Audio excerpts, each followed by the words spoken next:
Hello, advisory group members. I hope you're enjoying this beautiful fall and that you and your families are well. We're canceling our November 20th meeting to allow the OCH team and our partners to fully focus on a successful Olympic Connect launch.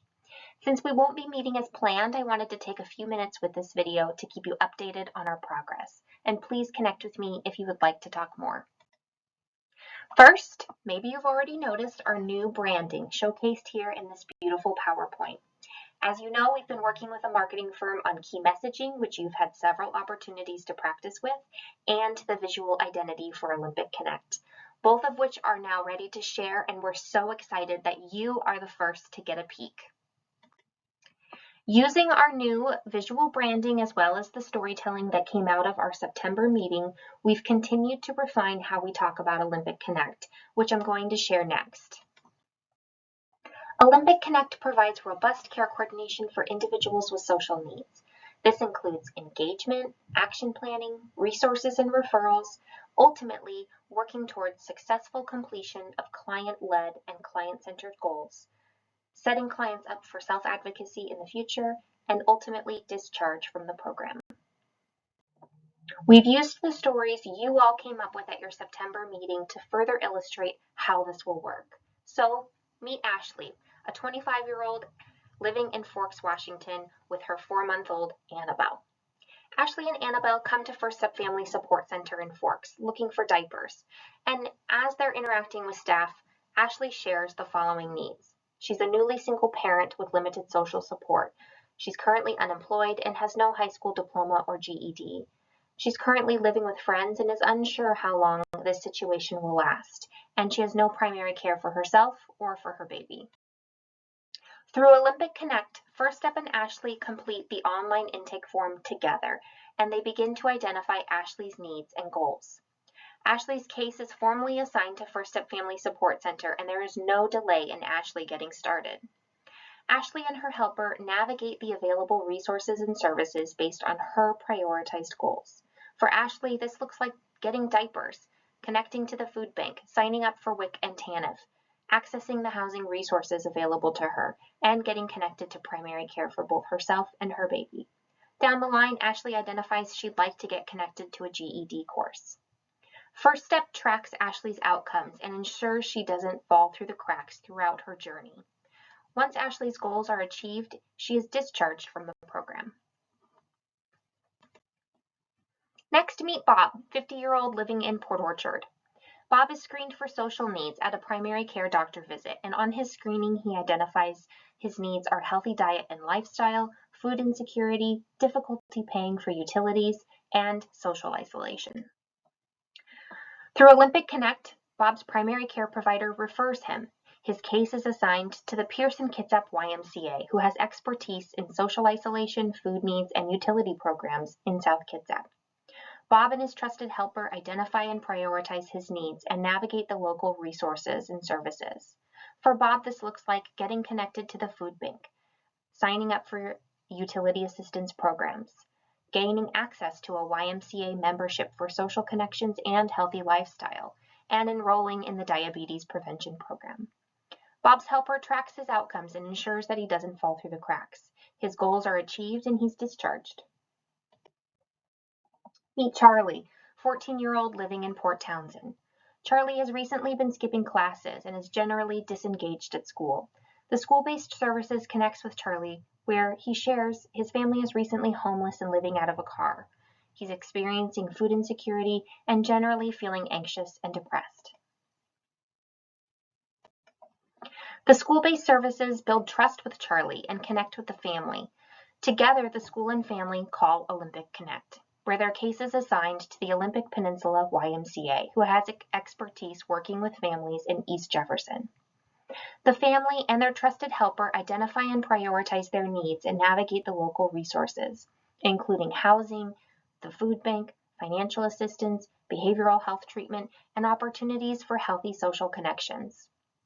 The trusted helper tracks the family's outcomes and ensures that they don't fall through the cracks. They work towards self-advocacy and ultimately discharge from the program when ready. And last but not least, meet Dana, 32-year-old living in Quilcene. Dana learns about Olympic Connect from a friend.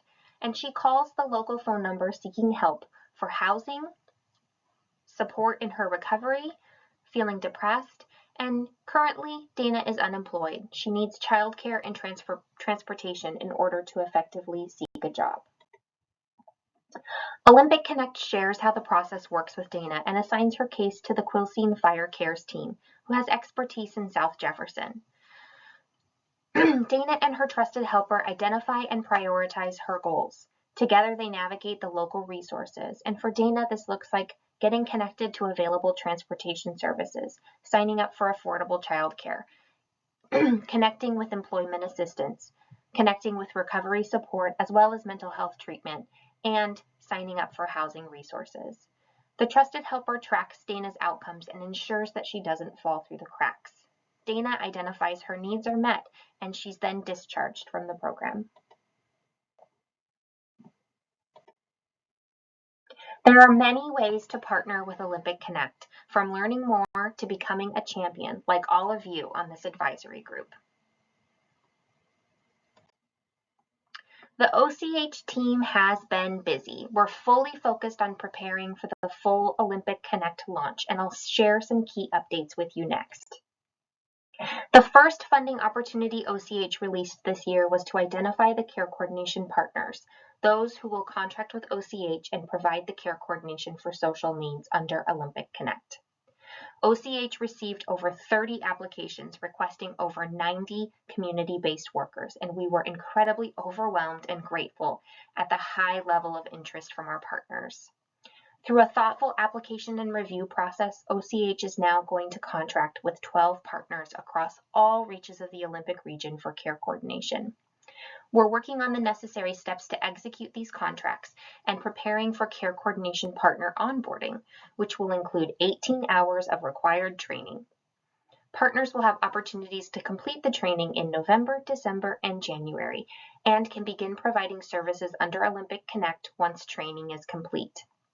Olympic Connect is proud to partner with the following: the Boys and Girls Club of the Olympic Peninsula, East Jefferson Fire Rescue Cares, First Step Family Support Center, Jefferson Healthcare, Lutheran Community Services Northwest, North Olympic Healthcare Network, the Olympic Peninsula YMCA, OWL 360, Peninsula Community Health Services, the Pierce and Kitsap YMCA, Quilcene Fire Cares, and Voices of the Pacific Island Nations.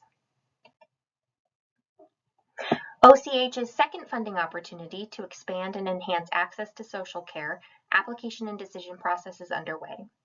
We received over 40 applications requesting over $7.2 million.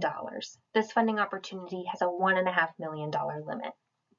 OCH is conducting virtual interviews with selected applications this week, and we will share decisions early next week. The deadline to submit proposals for the Data Analytics and Evaluation Funding opportunity was on Monday. We received applications for all of the listed projects, and staff are now reviewing those, and we anticipate contracting to begin January 1st. OCH's final funding opportunity of 2024 is now live, which is to build capacity and training for the community-based workforce. This is a rolling funding opportunity, and OCH will begin accepting applications after December 4th. Partners can apply when they have interest and capacity, and funds will be available through 2026 or until the funds are fully spent. We now have a local phone number in addition to the statewide number and our Connect@ email address. Still in the works are the Olympic Connect website and our first Olympic Connect video, which will be available in December. The OCH team has continued sharing about Olympic Connect through lots of different avenues, including the October Olympic Connect Coffee Hour, presentations to the North Olympic Development Council, the Peninsula Regional Transportation Planning Organization Board Retreat, the Olympic Peninsula YMCA Board Meeting, and the OCH Board of Directors. We have several more presentations scheduled through the end of the year. If you would like the OCH team to share with your team, coalition, or meeting, you can email us at connect@olympic.ch.org. The technology behind the scenes continues to improve, and we're now preparing to onboard our care coordination partners. The regional resource directory continues to expand every day. We've secured some already established and utilized resource directories from our local partners, and we're working to incorporate those. An external resource directory will be available on the Olympic Connect website. In addition to the key updates mentioned earlier, the OCH team is also busy planning for 2025. We will bring this group together again in early 2025 after the successful launch of Olympic Connect, so stay tuned for our next meeting next year. Thank you so much for your time and attention. I hope you enjoy the rest of your fall and this holiday season. Please reach out with any questions or if there are ways OCH can be of support. Thank you.